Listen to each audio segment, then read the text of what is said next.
ആറൂസ് വ്ലോഗിൻ്റെ പുതിയൊരു വീഡിയോയിലോട്ട് എല്ലാവർക്കും സ്വാഗതം. ഇന്നത്തെ റെസിപ്പി പപ്പായ വെച്ചിട്ടുള്ള ഒരു ഒഴിച്ചുകറിയാണ്. വളരെ ടേസ്റ്റിയാണ്, പിന്നെ ഉണ്ടാക്കാൻ തന്നെ വളരെ ഈസിയാണ്. ഇത് തേങ്ങ അരച്ചല്ല വെക്കുന്നത്. പെട്ടെന്നൊരു കറി വേണമെന്ന് തോന്നുമ്പോൾ വീട്ടിൽ പപ്പായ ഉണ്ടെങ്കിൽ എടുത്തിട്ട് വേഗം തന്നെ ഇതുപോലെ ഒന്ന് ചെയ്ത് നോക്കിക്കോളൂ.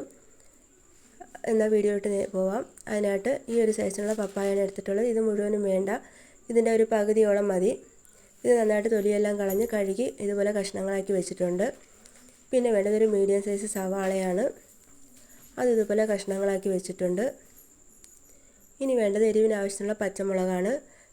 ഞാനിപ്പോൾ ഒരു 4 പച്ചമുളക് എടുത്തിട്ടുണ്ട്. ഓരോരുത്തരുടെ എരിവിൻ്റെയും മുളകിൻ്റെയൊക്കെ അനുസരിച്ചിട്ട് അതിൻ്റെ അളവ് കൂട്ടുകയും കുറയ്ക്കുകയും ചെയ്യാം. ഇനി ഇതൊരു കുക്കറിലോട്ട് ഇട്ട് കൊടുക്കാം.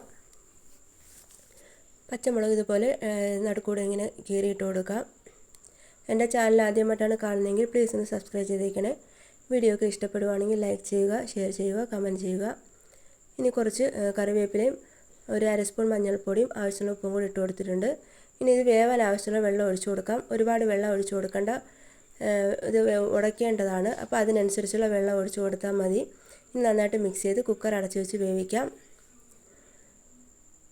ഒരു 3 വിസിലോ 4 വിസിലോ ഒക്കെ മതി, അത് വെന്തോളും. ഇനി വേണ്ടത് ഒരു പിടി ചെറിയ ഉള്ളിയാണ്, പിന്നെ വെളുത്തുള്ളി. ഇത് നന്നായിട്ടൊന്ന് ചതച്ചെടുക്കണം. മിക്സിയുടെ ജാറിലിട്ട് അരച്ചെടുക്കരുത്. കല്ലിലോ ഇടികല്ലിലോ വെച്ച് ചതച്ചെടുക്കാനേ പാടുള്ളൂ. നമ്മുടെ പപ്പായ ഇവിടെ വെന്ത് വന്നിട്ടുണ്ട്. ഇതൊരു വേറൊരു പാത്രത്തിലോട്ട് മാറ്റി തവി ഉപയോഗിച്ച് ഇതുപോലെ ഒന്ന് ഉടച്ചെടുക്കണം. ഇനി ഒരു ചീനിച്ചട്ടി അടുപ്പിൽ വെച്ച് കൊടുത്തിട്ടുണ്ട്. ഇതിലോട്ട് വെളിച്ചെണ്ണ ഒഴിച്ച ശേഷം കടുകിട്ട് പൊട്ടിച്ചിട്ടുണ്ട്. ഇനി ഒരു അര സ്പൂൺ ജീരകം ഇട്ട് കൊടുത്ത് ജീരകം മൂത്ത് വന്നപ്പോൾ ചതച്ച് വെച്ചിരിക്കുന്ന ചെറിയ ഉള്ളിയും വെളുത്തുള്ളിയും കൂടി ഇട്ട് കൊടുക്കാം. ഇനി നന്നായിട്ടൊന്ന് മൂത്ത് വരണം. ഇത് നന്നായിട്ട് മൂത്ത് വരുമ്പം ആ പപ്പായയിലോട്ട് ഇത് ഒഴിച്ചു കൊടുക്കാം. ഇത് മൂത്ത് വന്നിട്ടുണ്ട്. ഇതുപോലെ മൂത്താൽ മതി, ഒരുപാട് മൂത്ത് വരണ്ട. ഇനി ഇതിലോട്ട് ഒഴിച്ചു കൊടുക്കാം. ഇത് ഒഴിച്ചു കൊടുത്ത ശേഷം ഇത് കുറച്ചൊന്ന് തിക്കായിട്ടാണ് ഇരിക്കുന്നത്. ഇതൊന്ന് ശകലമൊന്ന് ലൂസാക്കണം. ഒരുപാട് വെള്ളം പോലെ ആവരുത്, ഒരല്പം ഒരു തിക്കിലാണ് ഇരിക്കേണ്ടത്. കുറച്ചുകൂടെ വെള്ളം ഞാൻ ഒഴിച്ചു കൊടുക്കുന്നുണ്ട്. ചൂടുവെള്ളമാണ് ഒഴിച്ചു കൊടുത്തിട്ടുള്ളത്.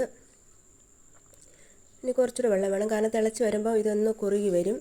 കുറച്ചുകൂടെ വെള്ളം ഒഴിച്ച് കൊടുത്തിട്ടുണ്ട്. ഇനി ഇതിലിപ്പോൾ ഉപ്പ് കുറവായിരുന്നു, അപ്പം ഇനി കുറച്ചുകൂടെ ഉപ്പും കൂടി ഇട്ട് കൊടുത്ത് ഇത് നന്നായിട്ടൊന്ന് തിളപ്പിച്ചെടുക്കാം.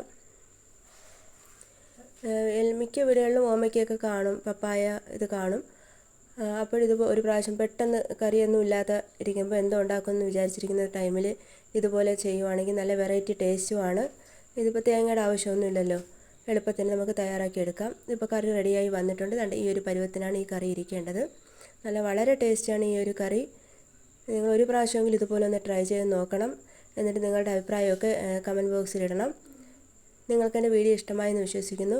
വീണ്ടും പുതിയൊരു വീഡിയോയുമായിട്ട് വരുന്നവരെ താങ്ക് യു ഫോർ വാച്ചിങ്.